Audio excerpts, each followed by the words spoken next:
Hi guys, good day. Magtinolang manok muna tayo for today's video. Ayan ang ating manok, kalahating kilo. Ito yung mga gagamitin natin.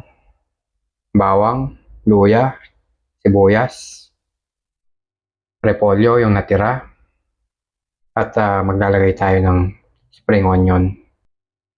Pwede kayo maglagay ng sayote at papaya sa inyong tinola, malunggay, at daon ng sili. I-prepare ko na muna ang lahat ng mga ito at pagkatapos ay mag-umpisa na tayo magluto. Ayan guys, nahiwa ko na yung ating mga gulay at maaari na tayo mag-umpisang magluto. At lalagay ko na yung kawali. Pagkatapos maglalagay ako ng mantika. Magigisa na tayo. Mga 2 kutsara lang okay na sa mantika.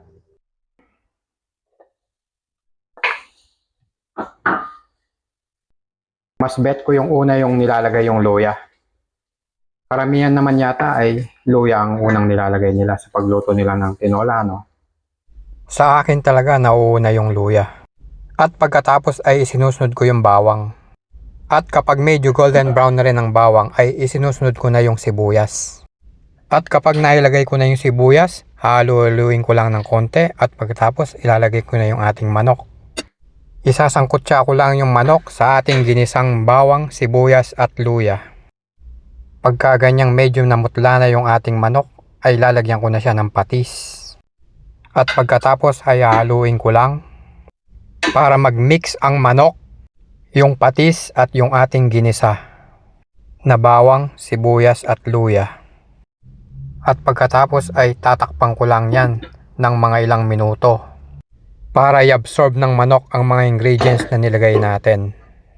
At hahalu-haluin ko lang para hindi siya manikit at natutuyo na yung katas ng manok at yung nilagay nating patis. Pagka ganyan na yung manok, maputla na, maglalagay na ako ng tubig. Mga 1.5 litrong tubig ang nilagay ko, okay na para sa akin yun. Depende sa inyo kung gusto nyong mas masabaw pa. Adjust na lang kayo ng patis at seasoning para makuha nyo yung gusto nyong lasa sa inyong tinola. Ayan, haluin ko ulit at pagkatapos ay titikman ko muna ang ating niluluto bago ko siya lagyan ng iba pang mga pampalasa na pwedeng ilagay. Ayos yung kanyang lasa pero maglalagay pa rin ako ng Knorr chicken cubes, kalahati lang. Para mas lalong ma-enhance yung kanyang lasa, maglalagay ako ng paminta na durog. At dagdag lasa din yon sa ating niluluto. And then hahaluin ko muna at tatakpan, pakukuluan at palalambutin ng mga ilang minuto. At this point malambot na yung ating manok at 20 minutes ko siyang pinalambot. Ayan, malambot na siya. At pwede nang ilagay yung ating repolyo. Pwede kayong gumamit ng repolyo guys, manamis-namis siya sa inyong tinola. Ilalagay ko na rin ng spring onion or usbong dahon ng sibuyas. Masarap din yan sa tinola, alternative kung walang dahon ng malunggay or dahon ng sili. Ayan guys, okay na yung ating ulam, masarap na yan. Half cook lang ang mga gulay at ready to serving plate na tayo. Ganyan din ho ba kayong magluto ng inyong mga tinola?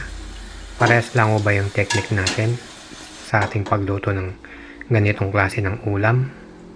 Pwede po kayong mag-comment, share your technique para ma-try ko din po yung diskarte nyo sa inyong mga tinola. Sige po, bye bye. See you next cooking ulam again.